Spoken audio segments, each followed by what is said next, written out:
this is Elizabeth and Elton. Greetings. Hi, everybody. Brewington How are you? with Discover Hello. Brightside, a video podcast and network. And we have had an incredible time.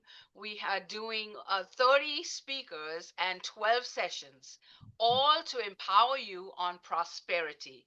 We have been on this emotional intelligence journey for the last 4 months. As all of you know, that we record once a month and we bring you such incredible speakers.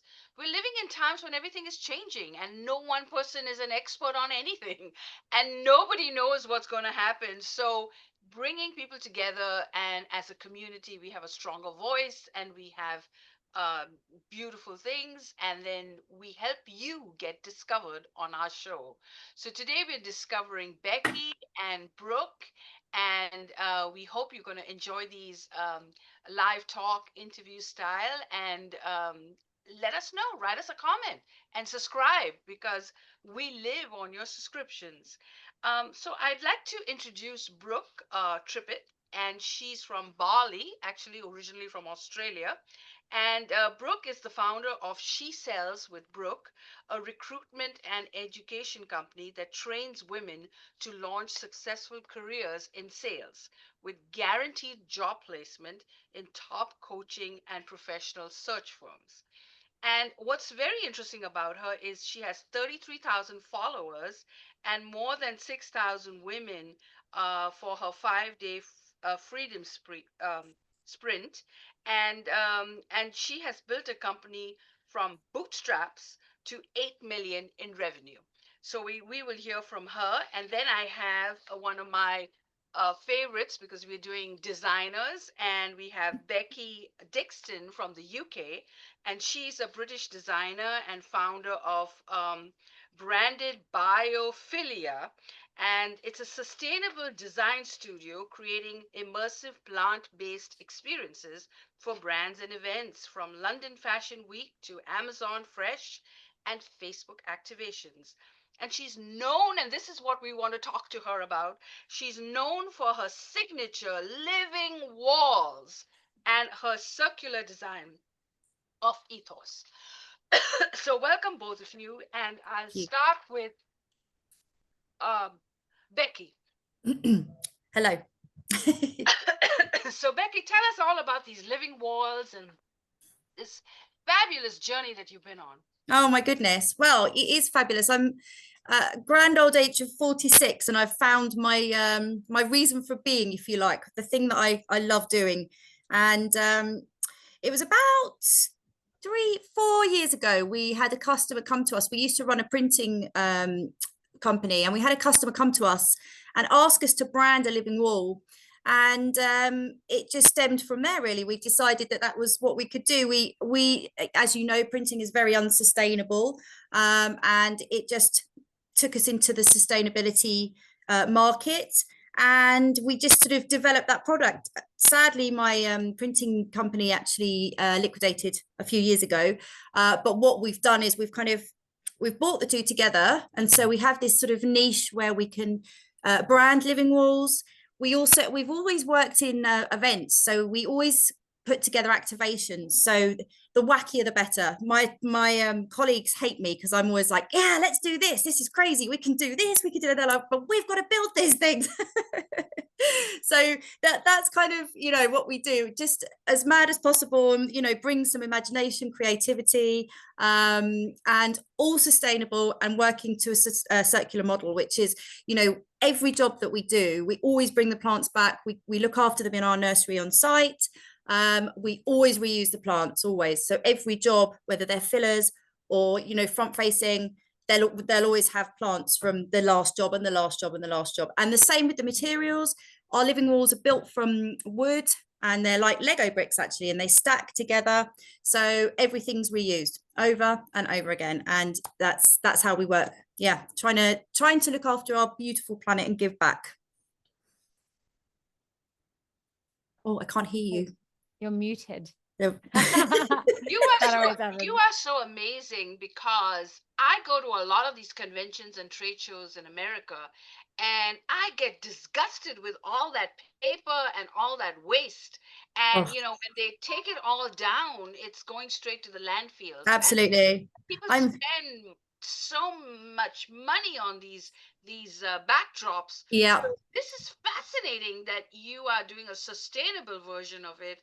And I think I saw it with, I think it was James Bond, and I'm not sure, I don't want to be quoted wrong, but it was a red carpet event, and I did see, trees, and I was like, Yes, you know, yes. this is Definitely they seem the to new be thing. yeah, I think real plants are starting to come back into fashion, I want to say, and I'm hoping they're going to stay into fashion. Plastic plants, I mean, what is plastic plants all about? And you're so right. And actually, I feel like a bit of an, I don't know the right words, but I'm going to these events and I know full well that all the carpets going into the trash, or all of the Yes, there's so much waste, so much waste. We are doing our little bit and we're doing what we can, and obviously we work with a lot of other people who are doing the same thing, but it's a dip in the ocean. It's terrifying, and events are terrifying. notoriously bad. And I think it's because we have these vain people, and they look at Mm. plants limping or dying, and they go like, oh, I'd like to think we So don't have they're too like, many of oh, them. I go to people's houses and they have these gigantic artificial plastic. And I'm like, why would you not want to grow something? Honestly, and I've even read articles where people claim that they get the same health benefits from plastic plants as they do from real plants. I mean, come on, Yes, please. I know, I know, No. I know. So yeah, so I mean, this is cutting edge. You're redefining an area that is much needed. We Absolutely, need to yeah. adopt you and clone you and bring you to the US, and so Love that that. we don't have so much waste out here. So I'm going to switch over to Brooke. And Brooke, everybody is so worried about the economy right now. And I don't know if you know, but the US has a government shutdown. People are losing their jobs, and you're selling. So this is quite amazing. So tell us a little bit about the sales industry, and you're recruiting for the sales industry as well. So tell us a little bit about, just the world of sales, and your story is pretty incredible. So we'll get deeper into it as well. Yeah. Thank you for having me, first and foremost. I think what's really exciting right now is that the one thing that humans are going to continue to need through this economy and through the introduction of AI and it becoming more prominent in our day-to-day lives is human connection. So there was a big boom in during COVID, and we saw a lot of industries pivot to online. They were sort of forced to. It wasn't by choice. And what that opened up was a lot of positions for remote sales teams to sell on behalf of the business owner. And there was a massive shortage of women. And something that women do extremely well is connect with people. They have incredible emotional intelligence. They're able to read between the lines, and that makes them incredible salespeople. But unfortunately, there's such a stigma around sales and what it actually means for a lot of people because of negative experiences. You ask any single one of my women, what do you think of sales? And they say sleazy salesman, caught out in the shopping center, icky, manipulative. They say all of these things and they really carry that experience. So it really deters them from exploring a career in remote sales, though it is the one skill that can open up so many doors and really create that time, location, and financial freedom. So, in a world of uncertainty right now, the one thing that is in demand is human connection and people that are able to communicate at a high level. So, high ticket sales is booming, and there are so many business owners. We work with 200 businesses plus directly where we're placing women into these roles, and it's giving them not only the ability to reach that financial freedom, but it's giving them back time with their families and actually not missing those milestones. So the industry is booming.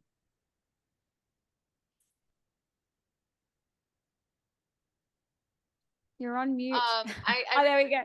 I really think that women, play a massive role in sales. I mean, we are more convincing, and so I'm so glad that you're getting behind that. and helping people get promoted. So let's start with your journeys, and I'm going to add her to the spotlight as well. That's better. So It's Brooke, not tell just us me. a little bit about your journey. I mean, how did you start on this incredible trip that you uh, became an entrepreneur? And just tell us how did this all happen? So I have been fortunate enough to see my dad. I grew up watching him be an entrepreneur. So I've always been fascinated by running a business. One of my earliest memories is of me dancing in a mirror, and he bought me a power suit. And I so vividly remember it. It's this black jacket, these black pants, and I had this gray metallic shirt. And he's got a video of me dancing in front of the mirror saying, I'm a businesswoman. So it's something that I have always wanted to be. And I kind of lost my way when I went to school because we're conditioned to believe that we have to go to uni and, plug ourselves into the matrix. So I did exactly that, went to uni, got a degree in education, worked as a teacher for 10 years. 10 years I worked in a primary classroom. And I had a moment where I was sitting on the floor and I was reading the same book that I'd read the previous day and the day before that because the kids loved it. And I just had this moment where I was like, this is going to be my life for the next 40 years. And I wasn't okay with that. I felt like I'd lost my way. I was out of alignment with what I really wanted to do in this world, which was create impact. So I started looking for opportunities to, I guess, start my career in business. I had no idea it was going to be sales, by the way, even though my family had always said to me, I can sell ice to an Eskimo and all those things that you hear. What I didn't realize was how much of a skill set sales actually is. So sales found me in this weird roundabout way, but I landed myself a remote sales opportunity, which was selling menopausal program to women. And I'm like, this is gonna be easy. I'm a woman. I get it. I can talk. I can influence and persuade and do all those things. And within my first 2 weeks, the business owner sent me a voice note saying, hey, Brooke, I don't know who you are, but if you don't pick up your game, you're going to be out. And I've never been fired or let go from a position in my life. And I was not going to make this the first one. So I started looking for sales training. I was looking at absolutely everything. I was like, surely there's going to be a woman out there that knows how to sell, that can teach me how to sell. And I could not find one. I could not find a woman in the remote sales space that could teach me how to communicate. So I ended up learning from incredible men. However, some of the strategies that they were teaching me just felt very, very out of aligned with who I was as a person. They felt very masculine. They felt very pushy and sleazy. And I started to understand why there's this narrative that we hold about what sales actually is. And the more that I got into sales and the more that I understood communication and human psychology, I started to realize we're really good at this. We are very good at being able to connect and use our intuition and all of these gifts that we have as women. Why aren't there more people doing this? And that's what birthed She Sells with Brooke. And I now have over 1,500 women in my community actively seeking a role in remote sales, which I'm extremely proud of.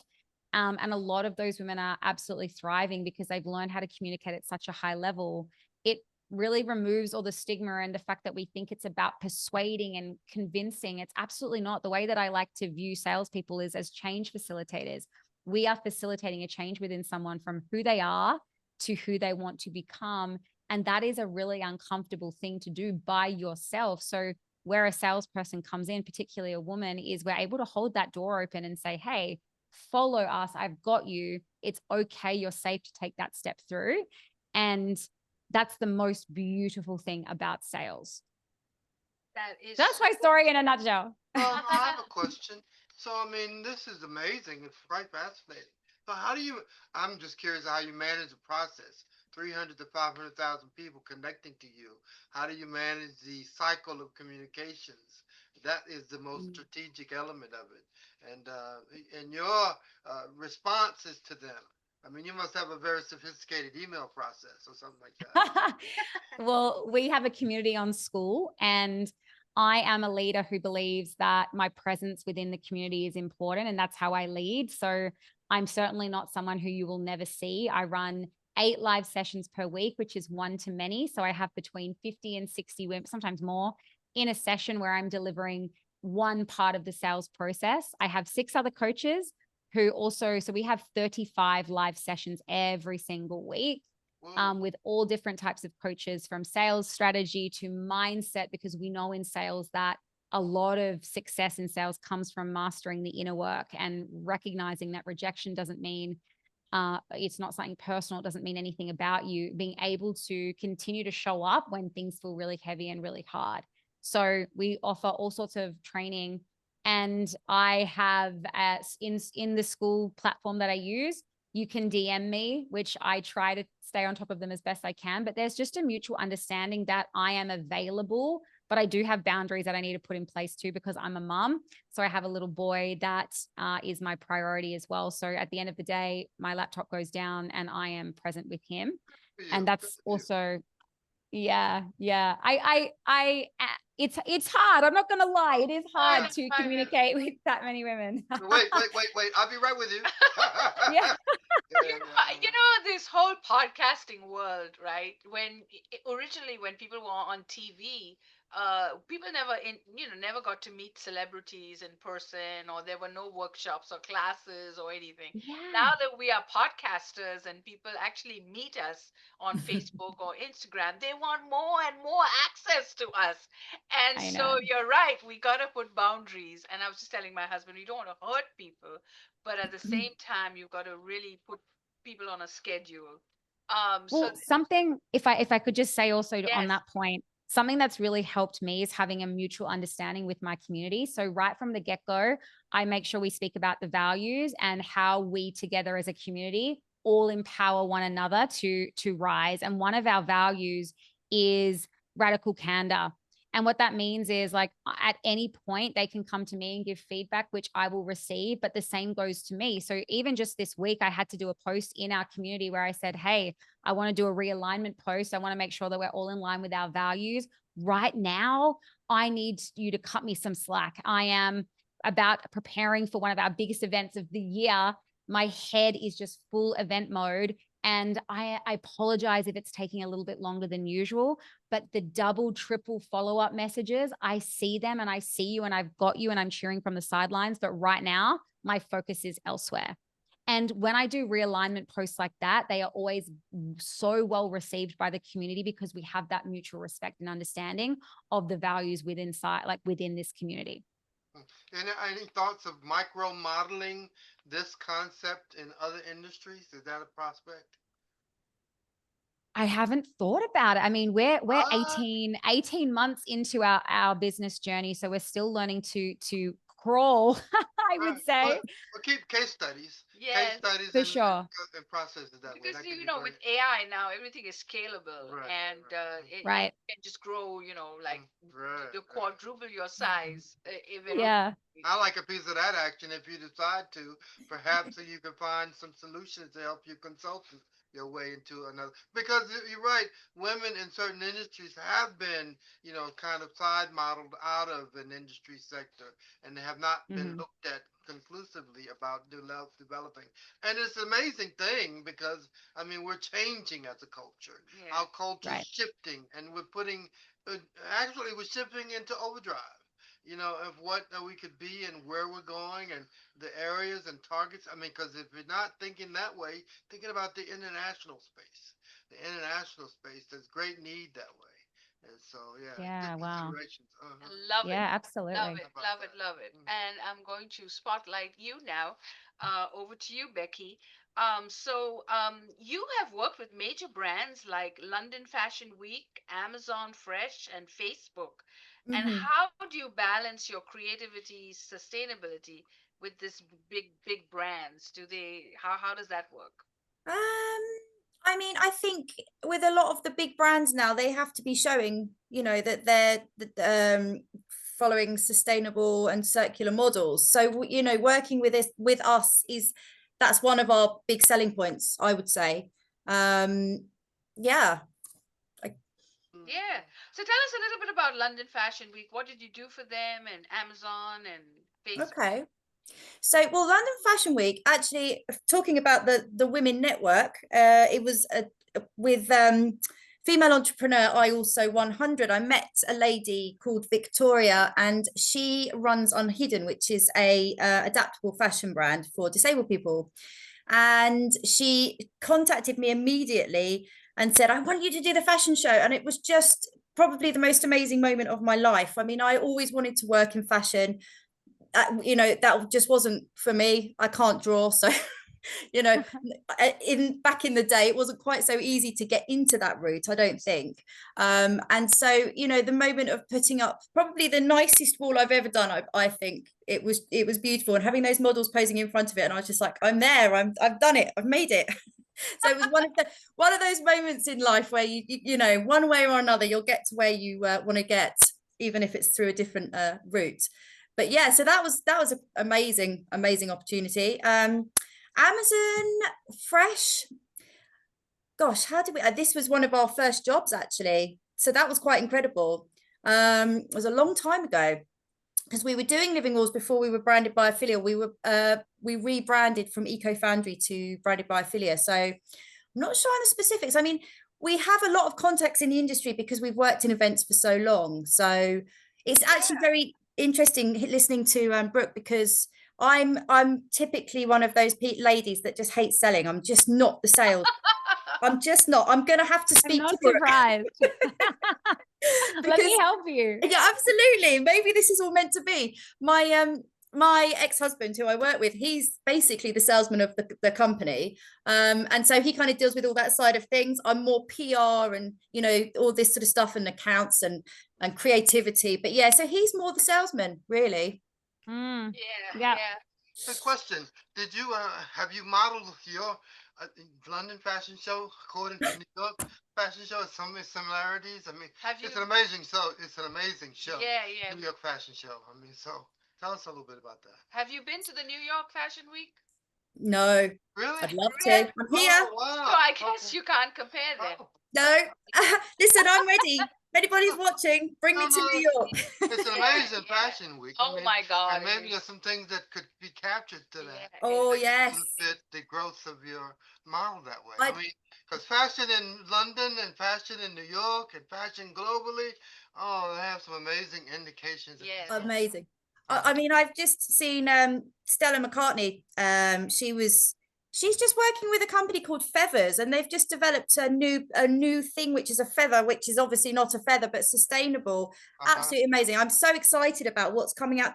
Fashion is my other passion. My daughter's at fashion college as well, so I'm very much pushing to get into that. I think it works. It's beautiful. You do great with sustainable walls and living walls, and I think New York would really welcome. Well, I love fashion. I love it. Fashion in Brit or the UK is totally different because of the material substance and use. I mean, there's wool coming from Ireland and coming from that area. I mean, the application and what you could use it with and for, and how you apply it to your day to day and work schedules. It's quite fascinating. So I mean, absolutely, I can see your excitement about it. Especially because the whole fashion industry now is talking about sustainable clothing. The fabric has to be made with less water, and more thinking more about the planet. And we actually had a designer come on our show, and she really got into how much water we waste, and in producing dyes and colors, and so everybody's moving there. So why not have those living walls as well? Absolutely. Absolutely. Really Yeah, I mean, the New York Fashion Week is fast. I don't know what London is like because I haven't been there, but the whole city opens up to Fashion Week. And they have, parties like all the time, and there's downtown, uptown, because it's a small city, so they have to make event space to showcase it's all over the place, like dotted here. There. I know. So it's like all over, like the parks and everywhere. They possibly can find room to have the models do their walking. Are you connected to the tourism division in the UK for this? Trying to think. I'm not sure that we have done anything. Because the No, tourism division, you bring Yes. traffic to the UK Yes. for, I mean, as a matter of fact, the exchange between the US and the UK could be quite phenomenal. And you Yes. can reach out to the New York Fashion Week Yes. yeah, do some yeah, exchange and get some benefit as growth. I mean, considering absolutely. uh, Well, I need to speak to Brooke. She's going to teach me all this, right? Yes. She's gonna teach us right, right, because I got visit you. I got you. because visit London has green spaces. That's one of the things that they work on. And Yes. you could be designing and dressing up the city with your living walls. So yeah, Brooke, you need to teach us some sales techniques. Well, actually, Absolutely. we are. Sorry, I was just about to, we've just got through to. There's a thing that they're doing in London where they're opening up shop spaces that are not being used, and okay. so they're moving in sustainable companies like mine to be able to trade from them. Oh, So we've just got through stage one. We're on stage two. So fingers crossed, we might even be up on the high street in London somewhere soon. So that'll wow. obviously Oh, open a lot more wow. doors. Yeah, Yes, that's That's really Congrats. good. exciting. but That's make sure exciting. you take some photos and videos and share it And with us. ship them to us. So let's Yeah. move the conversation. You guys are rock stars. Let's move the conversation from your stories to social media, since both of you have made phenomenal success with social media. So let's just go through each channel. So tell me what has worked for Facebook for your brands and what hasn't with Facebook. So Who do let's you- start with. Should we start with? Let's start with Brooke. So I don't use Facebook for anything other than like ads. We run ads on Facebook. All my content that I share on Instagram is then reshared onto Facebook, and that is significantly slowed down my engagement because it's not specifically for Facebook. So what I find always goes well on Facebook is well thought out, crafted messages. So slightly longer in length, more effort put into your captions, actually thinking about rather than promoting your business, but actually talking into some of the insights you're seeing in your specific industry or sharing a win. Um, I that for me performs much better than just resharing content. Though at the moment, a lot of our audience is not on Facebook, so it's not a huge priority for us. A lot of my growth there has been organic and actually came prior to me starting She Sells. So yeah, that's what I have to say on Facebook. What about you, Beccy? Do you have I would anything yeah, to add that to that? Yeah. totally totally resounds with me. I do try with Facebook, and I feel like I mean our audience is everywhere, obviously, but Facebook is difficult. I find it difficult. Mm, hmm. Yeah. Well, I find Facebook really good for groups because I do a lot of videos and then I have to look at places where I can share the videos. So I created screening rooms with my groups so that, they get excited when new videos are coming up and then we watch Mm, them together and you get amazing feedback and great impressions on YouTube. So I cross Mm. sell with Facebook and my videos, and I find that I do really well with the groups. The pages seem to attract a lot of spam and crazy people. yeah. But I feel like you need the pages because it helps with the search engine. So you just have to monitor Hmm. it. But I find that it's very good for intimate, making connections with people one on one. I call it divisionally granular. I mean, because it can get very kind of, in the minutia. Yeah. And if you're trying Hmm. to conceptualize things, I mean, and we can't afford to get lost in minutia, especially when you're selling concepts and pictures and, Yes. Mm. and value add Right. that way. So, Yes. Mm. you got to cut off the lines, otherwise you can lose things. Now I'm But terrible Mm. at Instagram. I'm hardly on Instagram. I'm more on Facebook. So tell Mm. me, y'all both seem to be experts, and Instagram is more designer focused because you have a lot of designers on Instagram. The only time I'm on Instagram is High Point Market. We live in North Carolina. Is one of the Hmm. biggest design events for home designs. And the whole city opens up into 100 showrooms with 70,000 people visiting from all over the world, and so that's the only time I'm on Instagram, which is this weekend because of the designers and the shows that come on design. So tell me about Instagram, Brooke. What's because you're the queen, 33,000 followers. That's pretty good. Yeah, well, I think first and foremost, like every social media app favors usage. So jumping on intermittently. And I think that's why Facebook hates me a bit because I don't use it often for anything other than just posting. So it knows that I don't actually utilize the apps for what its function actually is. So the algorithm won't push my stuff. Whereas on Instagram, I'm an avid user. I will comment on, interact with my audience. I go live, I share stories. I think something that we're really something sort of that's been working for me really well is I show up authentically. So this morning I had a pimple patch on and I'm showing up speaking on my stories.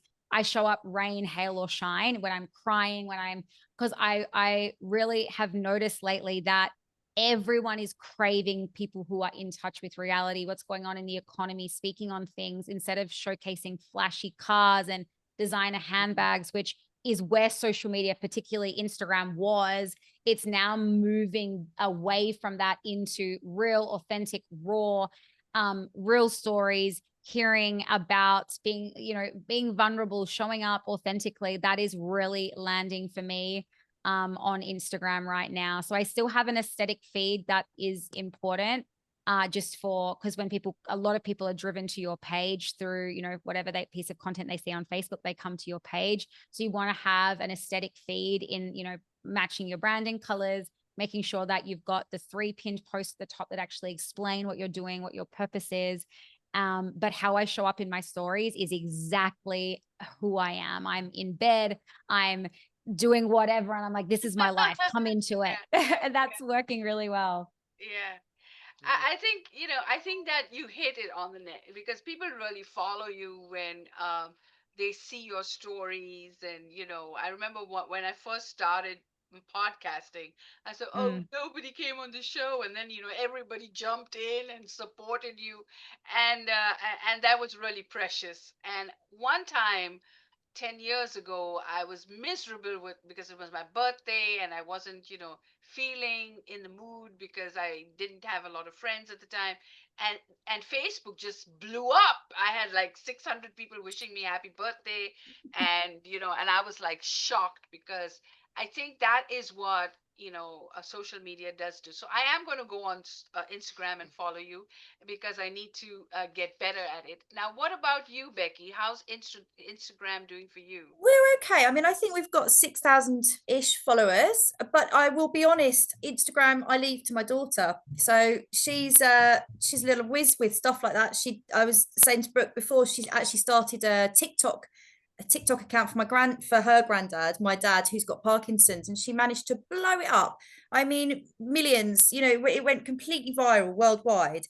And yet she doesn't seem to be able to do that for my business. I don't know what's going on there, Well, but I live in hope that she'll get it right at some point. So really I leave all of that stuff to her, and I'm the LinkedIn one. I'm just kind of Yeah, documenting everything, writing about what I find fascinating, plants, fashion, whatever mm, else, really just honest, just what I want to write about. There's no real mm, strategy. But yeah, I think mm. how many followers?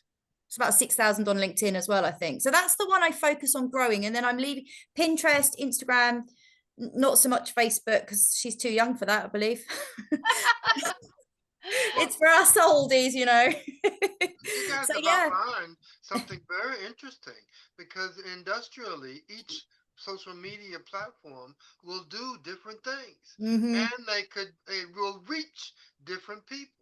And Mm, according to your messaging and all of that, I mean, I've thought about it, but I've never looked at it particularly. And so, from a strategic management point of view, it could mean the world of difference. Certain Mm. messaging goes here, yeah, certain messaging goes there, some over here, and also time wise. Yeah. According to the activity and places in the day, it's quite amazing. I mean, I'm just coming to understand and see this. This is now Mm. this fascinating. this will blow your mind. So Elton doesn't do much on social media at all, but his pages blow up Yeah, yeah. because he ran for Congress, and so he did the politician thing, and so he's actually more famous than I am. I'm posting things and everything, but people are following him, and the moment he comes on, it's like it's dynamite, so I'm like, I'm what really, is going on over here? So I'm that really a is, slug about I it. I mean, mean, first luck, and yeah. it just could be that I, he doesn't show up that often, so when he does show up, his fans or followers, get behind him. So I'm like, this is I really have this to get better at that. he You breaks know, the I mean, rules of not doing anything. I got the devices. Now, what I've tried to do is I've tried to manage international stuff. I mean, because we travel a little bit, and Mm. that's a process. I Yeah. mean, international, the countries and the communications between them, and and if I could ever find a process to connect. But it's amazing now because on cell phones here, AT&T does it. You can do phone calls overseas. That's right. And I don't know how it is to receive them, but I mean, you can make phone calls, you can talk. I mean, and so I can only imagine social media is the same thing. Yeah. So So let's Mm. move now to LinkedIn. So I have a little LinkedIn story. So I come from a corporate background. I did marketing $1 million campaigns for big pharma, for AT&T, all the big brands, the government, U.S. Census, and everything. So when I first started social media, I was very worried about jobs and people looking at my profile, and so I was very careful what I posted on LinkedIn, because I find that the people on LinkedIn are more uptight. They're all looking for jobs, they're all trying to promote their businesses. So it's really very, very corporate. But lately, I have gone very relaxed on LinkedIn, because I post my videos and I post my, announcements for my events. And I have actually got a good result, because people don't really post anything on LinkedIn. So actually, anytime you post on LinkedIn, you become pretty famous. And even my uptight friends and my higher up corporate people are actually liking my posts. So I'm like, this is new that, we're seeing some activities on LinkedIn. And I even had some people ask me for advice. So I said, this is cool. So tell me your experiences with LinkedIn. You want to go first, Brooke? No, Becky, you seem like the LinkedIn pro, so Oh, you the can speak LinkedIn Pro. into. That I did All not need that intro, Brooke. Thank you. No, not at all, not at all. Like I said, I mean, I think I've kind of covered it. I LinkedIn. I think what I've done with LinkedIn really is I've been building my personal brand. So I've got branded by affiliate, and then I've got me. And what I've been trying to do is build my personal brand in sustainability. And so that covers so many different subjects, not just living walls, not just sustainable design. My dog's barking, sorry. Yeah, I heard about those dogs on one of your posts. Yeah. Yeah. So yeah, that's really made me lose my track. So yeah, so I think it's a bit like blogging. I just like writing. I like learning. So whatever I'm learning and then passing on, I've been reading about mushrooms, for example. That's definitely in my kind of arena. We were talking about that earlier, weren't we? And We doing will. posts on all the different types of mushrooms. It's incredible. They're amazing. And you can, just to put a post up, there's something that you find fascinating and just hope that everybody else does too, like a blog or a diary. That's how I Yeah. look at it. Yeah, I Yeah. do too. And they have some amazing tools where you can actually write a whole article on LinkedIn, Yeah, yeah. which I think is pretty interesting. So, Brooke, what's your experience with LinkedIn? And what's the name of So your dog? and then He's she's sitting Peggy. there thinking about she's sitting there thinking about what is the dog barking at, I'm and gonna. and is there something I need to get up for? I know there's plenty of people here. She's very Okay. vocal. I'll turn it on to mute while you speak to. um for me, I honestly, I'm a bit of a LinkedIn noob. I don't know much about it. I did attend a LinkedIn course, which was very educational in that apparently LinkedIn has a whole thing. You got to be careful of formatting and some of the things that you talk about. You always have to lead with value. At the moment, I know LinkedIn's a great place to be for earned media. A lot of journalists are on there looking for experts in certain areas. And at the moment, if you would like to get some earned media, LinkedIn's a really good place to be. You'll actually have journalists coming to you saying, hey, I actually have an article on this. I'd love to interview. So we use LinkedIn for, I have a social media manager that I work very closely with, and we find specific things about the industry that I can share insights in to really assert my expertise in the sales space. And that's sort of what we don't use LinkedIn to promote the business whatsoever. It's more about, again, building my personal brand and my expertise as a sales expert, which I think is where LinkedIn is all about, hey, look at me. This is my job. This is some of my my achievements. Like I'm an expert in XYZ, and I'm going to share insight into this today. So that's what we use LinkedIn for, to really position me as a sales expert, communication expert in working with women.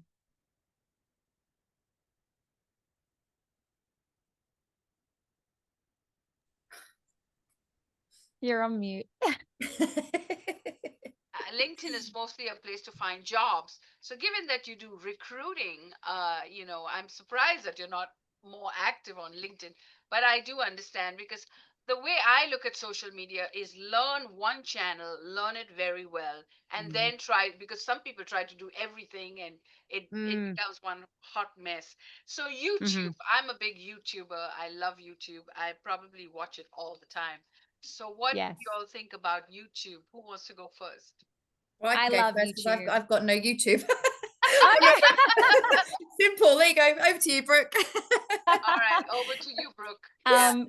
YouTube is amazing. I think, given my how clients actually find me, a lot of them come through YouTube, and it's because it's a place for them to absorb content in long form. So we're dealing with a very savvy audience now who need to trust you before they spend any amount of money, whether that be $10, $10,000, it doesn't matter. They want to know that they're paying the right person to get the job done. So about 5 years ago, guarantees didn't matter, but now they want to see people who can guarantee success. They want to know that if they spend this money, they're going to walk away with an ROI, or what is that going to look like? So people binge my YouTube content. So we have a podcast called She's Not Selling, and it speaks on every conversation that's not being had for women in business. So there's sales training on there. There are mindset things that we talk about. There are, today we filmed an episode which was the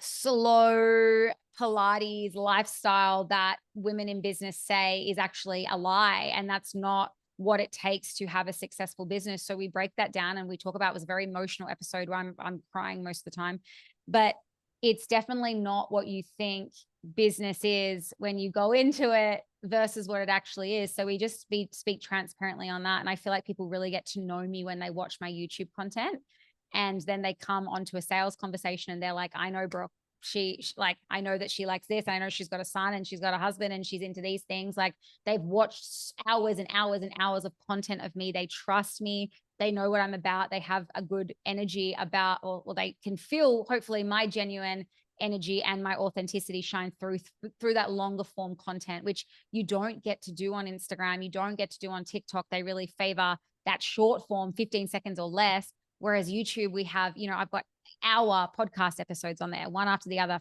So they can really, they can really binge watch that before jumping on a call. And by the time they do, if they've watched that content, they are signed, sealed, delivered. Let's go. That sounds amazing. I need to get onto Yeah. this, don't I? Absolutely. Where do you find the time, Brooke? Sorry.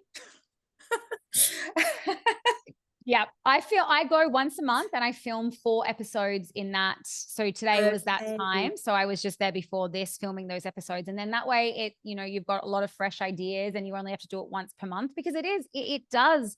We have a whole team. Like, I think something that's important to note is most online businesses now are production companies, like they're media companies. They're really just pumping out content, which is value. It's like value, value, value. People need to trust you. They only trust you by the value that you give. No one's going to follow you if you're not giving value on your page. Mm, If you mm, are just showing up being like, hey, this is my business, this is what I do, but there's no value there, no one is going to follow you. So one of our mission, like part of our mission statement and one of our values that we are sure that we adhere to is we always lead with value. mhm, So whether that be through podcasting or whether that be through me showing up and normalize the fact that it's hard and I'm crying and I want you to see what the life is actually like. But by the time they get on a call with me, they know exactly what I'm about. And I'm only calling in the right people. In fact, I'm creating friction where I'm like, if this isn't you, keep scrolling. Like mm. go, go find another coach that you resonate with more. But this is me. This is what I'm about. And if they watch that content and they watch the videos and the webinars and all the things that I do, by the time they come through, they're ready to click to press go, Mm, which is, yeah, awesome. amazing. Okay. Get on YouTube. Yeah. Well, funny enough, I did actually do one appearance. I did a thing for it was an acting thing actually, where you go and you're kind of in a panel and there's five of you and they have to guess who's the Nepo baby, which obviously wasn't me. So I did have that, and I've been waiting to put it on because it's funny, it's a bit of a skit basically. So I've been waiting to put it Yeah. up. So I'm hoping that's going to go woo, and if it does, there we go. Any piece of content that showcases part of your personality that's outside of your business, because here's the Yeah, thing, you aren't your business, you are you, and when people come to you, it's because of you, it's not because of yeah, what you do, it's yeah. because of you. So I like to showcase everything, my family, my husband, the ups, the downs, because that's me and that's my life. And I know it's only a snippet of that, but it does create that trust and it does get people Mm-hmm. to buy into you, which is Mm-hmm. ultimately what's Yeah, so important in the days of AI, is that they need to know that you are real and that you are a yeah, human. So I think yeah. definitely post that video because it shows another side of you for sure. One last question before we wrap this up is Pinterest. Is anyone on Pinterest? I struggle Not with it, me. but Yeah. it's something that I think is good for designers. So I'd like to just thank you both for this fascinating conversation. And you ladies really are rock stars. And I would I'd now love to introduce you to the U.S. market and do some launch type events with you. So what I'll do is we'll end here. Everybody, if you liked what you saw, follow Brooke and Becky. Please write us a comment. Tell us what you think. And we love it when you write comments and you tell us what you think and when you subscribe and share our videos. So thank you for that. And you are on Discover Brightside, where we discover new people and you discover new people. So we like to say that we've discovered you on our channel. So thank you for watching.